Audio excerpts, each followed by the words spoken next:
Hello everyone, welcome back to our channel. தீபாவளிக்கு இன்னும் கொஞ்ச நாள் தான் இருக்கு. பொதுவா தீபாவளினாலே ஸ்பெஷல் வந்து பட்டாசு அப்புறமா ஸ்வீட்ஸ் தான். நம்ம வந்து இன்னைக்கு வீட்லயே வந்து பாதுஷாவை சிம்பிளா குயிக்கா ஈஸியான மெத்தட்ல நல்லா ஜூஸியா செய்யலாம். ரெசிபிக்குள்ள போலாம்.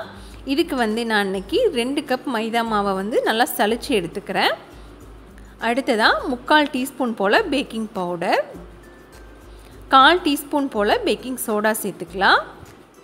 சப்போஸ் உங்ககிட்ட வந்து பேக்கிங் பவுடர் இல்லைன்னா அதுக்கு பதிலாக வந்து நீங்கள் வந்து 1 டேபிள் ஸ்பூன் வந்து தயிர் சேர்த்துக்கோங்க. இப்போது அந்த ஸ்வீட்டை பேலன்ஸ் பண்ணுறதுக்காக கொஞ்சோண்டு 1 பிஞ்ச் வந்து சால்ட்டு சேர்த்துக்கலாம். அடுத்ததாக 1 டீஸ்பூன் போல் சர்க்கரை சேர்த்துக்கலாம். இது கூட நம்ம சேர்த்துருக்க பேக்கிங் பவுடர், பேக்கிங் சோடா, அப்புறம் உப்பு, சர்க்கரை எல்லாமே எல்லா இடத்துலையும் நல்லா மிக்ஸ் ஆகிற மாதிரி கலக்கி விட்டுருங்க கையால். அடுத்ததாக 2லேருந்து 3 டேபிள் ஸ்பூன் போல் நெய் சேர்த்துக்கலாம். இதில் நெய்க்கு பதிலாக வந்து வெண்ணெயும் சேர்க்கலாம். வெண்ணெயை வந்து நல்லா சூடு பண்ணிவிட்டு உருக்குனதுக்கப்புறமா கூட கலந்துக்கலாம். நெய்க்கு பதிலாக வெண்ணெய் போட்டோம்னா இன்னும் நல்லா சாஃப்ட்னஸ் கிடைக்கும். அதே சமயம் நெய் சேர்க்குறப்போ பாதுஷா வந்து கொஞ்சம் நல்லா செவந்து வரும். இப்போ பிடிச்சோம்னா இந்த மாதிரி புட்டு மாவு பதத்துக்கு இருக்கணும் கரெக்டாக. இதுக்கப்புறமா வந்து நம்ம தண்ணி சேர்த்து பிசைஞ்சிக்கலாம். நீங்கள் வந்து நான் தண்ணி சேர்க்குறேன் இன்னைக்கு. சப்போஸ் உங்களுக்கு தண்ணி சேர்க்க இஷ்டம் இல்லைன்னா தண்ணிக்கு பதிலாக வந்து பால் சேர்த்துக்கோங்க. மேக்ஸிமம் வந்து 2 கப் மைதா மாவுக்கு 1/4 கப் தண்ணி வந்து கரெக்டாக இருக்கும் உங்களுக்கு. தண்ணியை வந்து மொத்தமாக சேர்த்துடாமல் கொஞ்சம் கொஞ்சமாக ஊற்றி பிசைஞ்சிக்கலாம். அப்போ தான் வந்து நமக்கு கரெக்டாக இருக்கும். மாவு வந்து நம்ம பூரிக்கு எப்பவும் பிசையிறது போல் ஓரளவுக்கு கெட்டியாக இருக்கணும். அதாவது நம்ம குலோப் ஜாமுனுக்கு எந்த இதில் பக்குவத்தில் மாவு பிசையோமோ அதே அளவு தான் இதுக்கும் பாதுஷாவுக்கும் நம்ம பிசையணும்.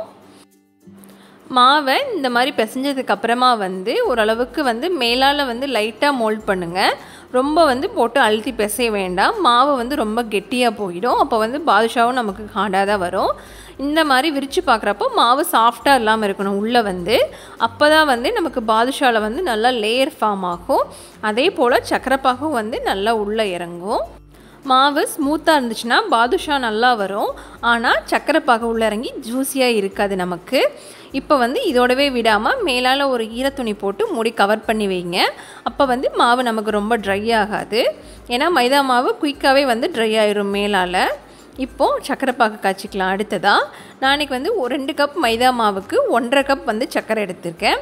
அதே போல் 1/2 கப் சர்க்கரைங்கிறப்போ 3/4 கப் வந்து தண்ணி கரெக்டாக இருக்கும். இந்த கப்பு தான்ட்டு இல்லை, உங்களுக்கு வந்து வீட்டில் எந்த கப்பில் மைதா மாவு எடுக்கிறீங்களோ அதே கப்பில் வந்து சர்க்கரை வந்து 1/2 கப் எடுத்துக்கோங்க.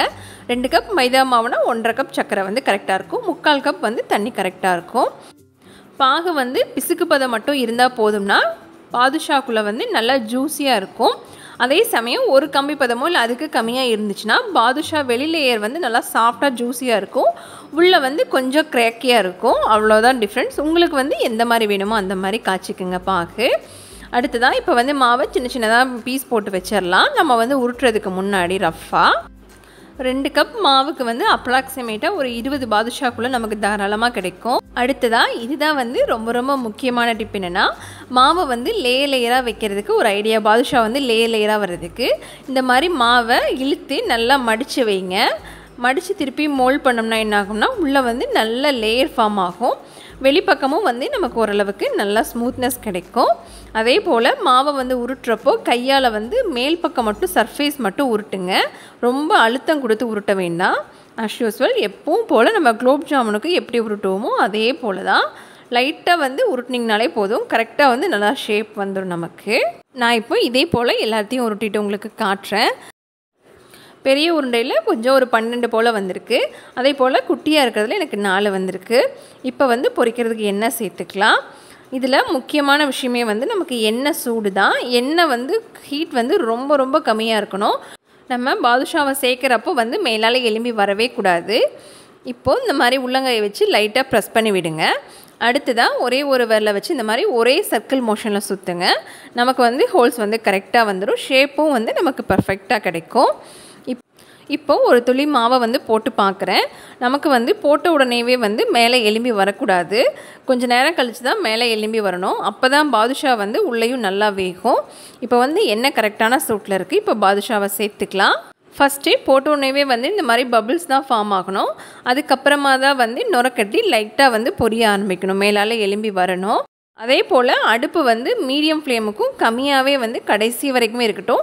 சிம்மை விட கொஞ்சம் அதிகமாக இருந்தாலே வந்து நமக்கு கரெக்டாக இருக்கும். பாதுஷா வேகிறதுக்கு 5லேருந்து 6 நிமிஷத்துக்குள்ளே ஆகும் நமக்கு.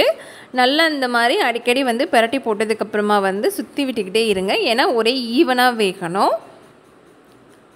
இப்போது இந்த ஸ்டேஜில் எடுக்கிறதுனாலும் எடுக்கலாம். அதே சமயம் இன்னும் கொஞ்சம் செவக்க விட்டால் நமக்கு வந்து பாதுஷா நல்லா கலராகவும் கிடைக்கும், சாப்பிட்றதுக்கும் பார்க்குறதுக்கும் இன்ட்ரெஸ்டிங்காக இருக்கும். நான் இன்னும் கொஞ்சம் நேரம் விட்டு அதுக்கப்புறமா வந்து எடுத்துட்றேன். நான் வந்து இப்போ உடனே வந்து சக்கரை பாகில் சேர்க்க போகிறது கிடையாது. ஓரளவுக்கு ஆறுனதுக்கப்புறமா வந்து நான் சக்கரை பாகில் சேர்க்க போகிறேன். நம்ம மாவு பிசைகிற விதமும் அதே போல் எண்ணெயும் கரெக்டான அளவுலையும் சூட்லேயும் இருந்துச்சுன்னா வந்து நமக்கு வந்து பாதுஷா வந்து ரொம்ப ரொம்ப பர்ஃபெக்டாக வரும். இப்போது அடுத்த பேட்சையும் சேர்த்து பொரிச்சு எடுத்துக்கிறேன்.